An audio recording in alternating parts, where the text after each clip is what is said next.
मोहब्बत करते हैं। हमें चूरा शरीफ हम क्यों आए हैं? हमें अल्लाह की मोहब्बत लेके आई है। चूरा शरीफ हम क्यों आए हैं? अल्लाह की मोहब्बत लेके आई है। ये जो औलिया अल्लाह है, ये जो चूरा शरीफ की धरती के ऊपर लेटी हुई शख्सियात हैं, इन्होंने अल्लाह से प्यार किया, अल्लाह के रसूल से प्यार किया।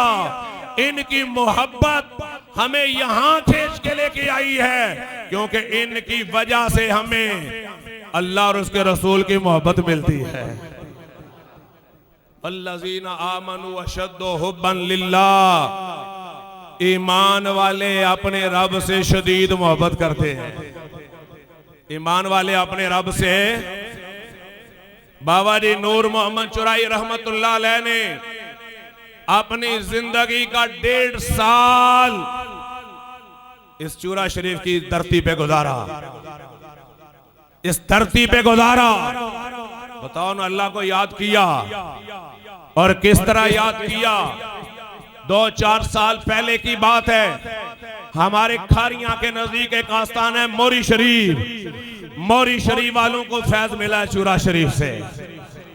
चूरा शरीफ का फैज ईदगाह गया, ईदगाह का फैज मोरी शरीफ। तो मैं एक उर्स की महफिल के अंदर बयान करने गया, तो वहां मोरी शरीफ वाले अल्लाह का जिक्र करवाते हैं। वो साहब दादा जुबैर साहब वो कहने लगे, ये अल्लाह की जो सदा है, ये सदाए मोरी है। मैंने कहा नहीं नहीं, ये सदाए मोरी नहीं है, ये अल्लाह का जिक्र जो है ये सदाए चूरा शरीफ है। ये सदाए बाबा जी सैयद नूर मोहम्मद चुराई रहमतुल्लाह अलैह ने अपनी जिंदगी के अंदर अल्लाह का जिक्र किया और इस तरह जिक्र किया। आप फरमाया करते थे, तो बंदा मेरी मजलिस में आए और आके एक मर्तबा सिद्के दिल से अल्लाह कहे, अगर अल्लाह तक ना पहुंचा दूं मुझे मोहम्मद का फकीर ना कहना। 1.5 साल की जिंदगी के अंदर अरसे के अंदर पूरे पंजाब, पूरे पाकिस्तान के अंदर नक्शबंदी सिलसिले को फैला दिया, अल्लाह का जिक्र किया। और अल्लाह के जिक्र के अंदर मजा कितना है, अल्लाह के जिक्र की चाशनी कितनी है। मैं अपनी बात नहीं सुनाने लगा, इमाम इब्ने कसीर ने नकल किया ये रवायत। हजरत सुहैब रूमी इस हदीस के रावी हैं। आज से 1450 साल पहले मेरे रसूल ने, मेरे नबी अलैहिस्सलाम ने सहाबा की मजलिस के अंदर पहली उम्मतों में से एक उम्मत के एक वली का जिक्र किया। हम औलिया के जिक्र कर रहे हैं, तो वलियों का जिक्र करना ये मेरे नबी की सुन्नत है। और उस वली का जिक्र किया जिस वली को अल्लाह ने बचपन के अंदर वलायत अता फरमा दी थी। बताओ वो कितने पाए का वली होगा जिसका जिक्र रसूलुल्लाह कर रहे हैं। और किस जुबान से कर रहे हैं? वमा यंतिकु अनिल हवा इन हुवा इल्ला वह्युन यूहा। रब आखिया सोनिया महबूबा दस किहो जिहा तन्नू बना बनाए, जिवें साडे महबूब दा जी आया असा इहो जिहा तन्नू सजावना है। ते महबूब आखिया मौला इहो जिहा बना मैनू, जान मेरी जहाना दी जान होवे, भावें मैं बोला भावें तू बोले, साडे दवां दी को जुबान होवे। असल में मैं खुद भी मजा लेना चाहता हूं, लेकिन आप मजा दे नहीं रहे। मैं जो मजा लेना चाहता हूं, आप शायद अभी सही तरह अटेंशन नहीं हुए, तवज्जो नहीं, आपकी तवज्जो नहीं। मेरे नबी की जुबान, मेरे किबला उकाबा मलजा मावा सैयदी व मुर्शदी किबला ताहिर बादशाह आप फरमाया करते, सूरज इधर की बजाय इधर से निकल सकता है, मेरे रसूल की जुबान से निकलने वाला जुमला गलत नहीं हो सकता। और मैंने जब ये बात सुनी सोच में पड़ गया, फिर मैंने ये कुरान की आयत पढ़ी, वमा यंतिकु अनिल हवा, फिर बात समझ आई। तो मेरे नबी की जुबान पे जिस वली का जिक्र हो रहा है, और मैं एक शेर पढ़ के थोड़ा ज़ौक़ को मजीद करवाना चाहता हूं। शायर कहता है साडे नबी दी ज़ुबान साडे वास्ते कुरान। बाहर वालों का ज़ौक़ भी शामिल करना चाहता हूं। साडे नबी दी ज़ुबान साडे वास्ते कुरान, साडे नबी दी ज़ुबान साडे कुरान, साडे नबी दी ज़ुबान साडे वास्ते कुरान। और किसे दा बयान चंगा, मैं उस नबी की बात सुनाने लगा हूं। मेरे करीमा का इमामुल अंबिया, पहली उम्मतों में से एक उम्मत के एक नौहेज वली का, जिसको अल्लाह ने बचपन के अंदर वलायत अता फरमा दी थी, उस वली का जिक्र मेरे आका फरमा रहे हैं। मेरे भाइयों, मेरे आका फरमाते हैं काना यबराउल अकमा वल अबरसा। अरे वो वली इतनी शान वाला था, अल्लाह ने उसे इतना मुकाम अता फरमाया था, अल्लाह ने उसे इतना रुतबा अता फरमाया था। वो किसी नबी ने की आंखों पे हाथ लगाता था, अल्लाह नबी ने को बनाई अता फरमा देता था। वल अबरसा, और कोड़ के मरीज को वो उसके जिस्म पे हाथ फेरता था, अल्लाह उसे शिफा अता फरमा देता था।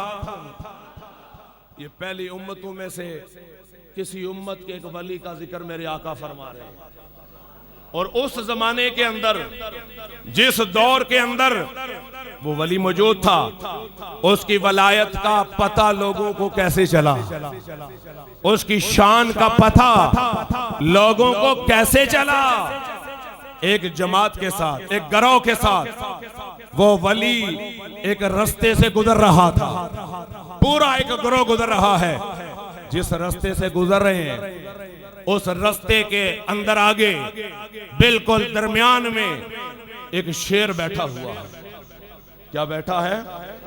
शेर बैठा है। सारे लोग डर रहे हैं, आगे जाएंगे ये चीर फाड़ देगा, ये हमें नहीं छोड़ेगा।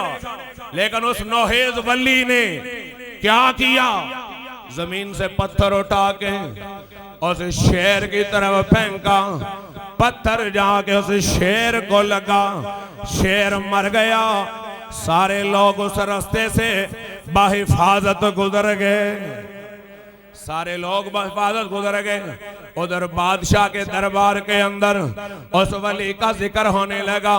उस वक्त का जो बादशाह था वो अपने आप को खुदा कहलवाता था, लोगों से सजदे करवाता था, अपने आप को माबूद खुदा कहलवाता था।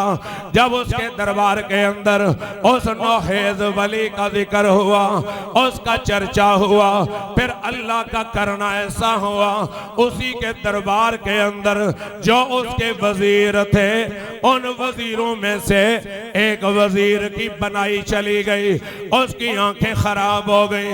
उसको किसी ने बताया, भाई इस तरह करो, फुला जगह पे चले जाओ, फुला जगह पे अल्लाह का एक वली रहता है, वो तेरी आंखों पे हाथ लगाएगा, अल्लाह शिफा अता फरमा देगा। अल्लाह तुम्हें शिफा अता फरमा देगा। वो आया, आगे कहने लगा इतने दिरहम दूंगा, इतने दिनार दूंगा, इतनी दौलत दूंगा, पैसे ले ले, मेरी बीमारी ठीक कर दे। उस नौहेज वली ने कहा मुझे तेरे पैसों की जरूरत नहीं, तेरी दौलत की जरूरत नहीं, हाँ मैं इसको दौलत नहीं लेना चाहता, मैं तेरा इलाज करता हूँ। उस नौहेज वली ने, उस नबी ने वजीर की आंखों पे हाथ रखा, मेरे रब ने उसे शिफा अता फरमा दी। जब उसको शिफा मिल गई, वो वजीर गया बादशाह के दरबार के अंदर। अब बादशाह के दरबार के अंदर जब उस नौहेज वली के चर्चे होने लगे, उसका जिक्र होने लगा, बादशाह को अपनी पड़ गई। अगर ये जिक्र बढ़ता रहा, उसका जिक्र होता रहा, उसका तारुफ बढ़ता रहा, लोग सारे उसकी तरफ माइल हो जाएंगे। मेरी ना कुर्सी रहेगी, ना तख्त रहेगा, ना हुकूमत रहेगी। इस तरह करता हूं कि ज्यादा मशहूर होने से पहले पहले इस वली को रास्ते से हटा देता हूं, इसको रास्ते से हटा देता हूं। उसने क्या किया? उसने अपने करिंदे भेजे, उस अल्लाह के वली को गिरफ्तार किया गया, बादशाह के दरबार में लाया गया, बादशाह की कचहरी में पेश किया गया। और बादशाह ने जब पूछा कि ए नौजवान, बता मेरे अलावा भी कोई खुदा है? वो बादशाह पूछता है उससे, क्या मेरे अलावा भी कोई खुदा है? उसको अपने खुदा होने पे इतना गुमंड था, कहने लगा क्या मेरे अलावा भी कोई खुदा है? उस नुहेज वली ने पता क्या जवाब दिया? उसने कहा हाँ, मेरा अल्लाह वो है जो तेरा भी रब है, मेरा भी रब है।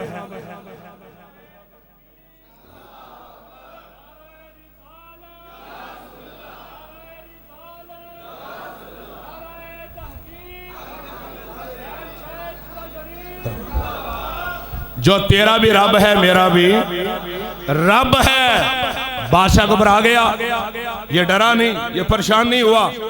और उसने कहा इस तरह करो, और उसने एक कमेटी तश्कील दी कि इसको पकड़ो और हमारे इलाके के अंदर जो सबसे ऊंचा पहाड़ है उस पहाड़ पे ले जाके इसको पहाड़ से धक्का देके नीचे गिरा दिया जाए, इसको मार दिया जाए ताकि ये मेरे रास्ते से हट जाए। जब उसकी कमेटी और